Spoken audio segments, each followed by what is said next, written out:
Uh, Sebenarnya saya terlibat ataupun berada di dalam kalangan mereka yang mengkaji penilaian semula ataupun tarikh di peringkat PBT Kota Abdul Rahman. Penilaian semula ini adalah mesti dilakukan ataupun wajib dilakukan setiap 5 tahun, tetapi kewajipan itu bukanlah seperti kewajipan tinggal sembahyang. Boleh diberikan ruang masa. Sebab itulah sehingga ada PBT yang 40 tahun, ada PBT yang 30 tahun baru mengadakan penilaian semula ataupun kadar taksiran ini. Dan saya ingin menyentuh apa yang telah berlaku di Majlis Bandaraya Al-Ustaz. Kerana pada masa itu kita, kalau tak silap saya, Datuk Paduka Amar menjadi SS, dan dia telah mengatakan kita mesti menjalankan kajian tersebut kerana sudah terlalu lama kita tidak menjalankan kajian. Dan untuk rujukan kita, senarai penilaian semula 2025 Majlis Bandaraya Al-Ustaz ini belum diluluskan di peringkat negeri lagi. Ini cadangan.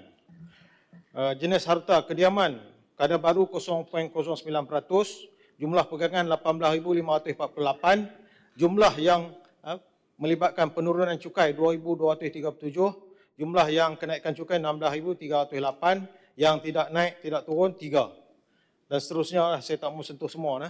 Kediaman, kadar baru 0.11%, jumlah pegangan 62,451, jumlah pegangan yang mengalami penurunan 5,376, jumlah pegangan yang mengalami kenaikan 57,094, jumlah yang tak naik, tak turun 11.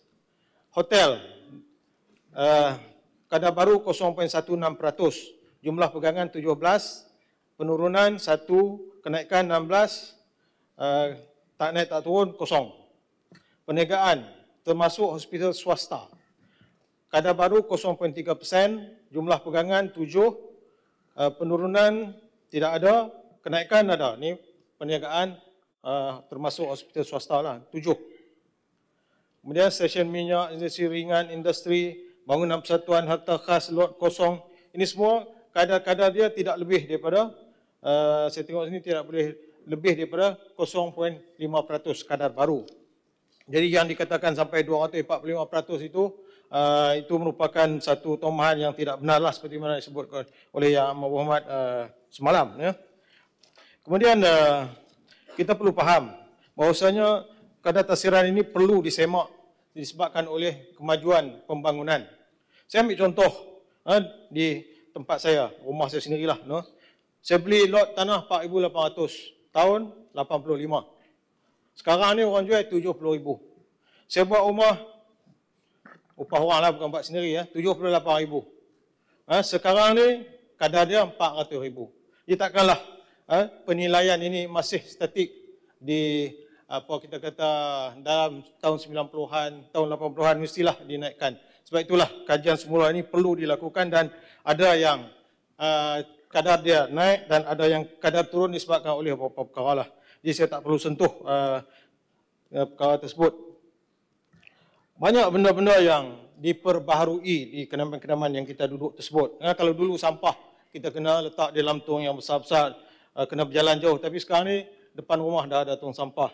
Lampu jalan mungkin dulu tak terang, sekarang ni diubah kepada lampu LED. Kemudian cuci longkang, 2 minggu sekali mereka mai cuci.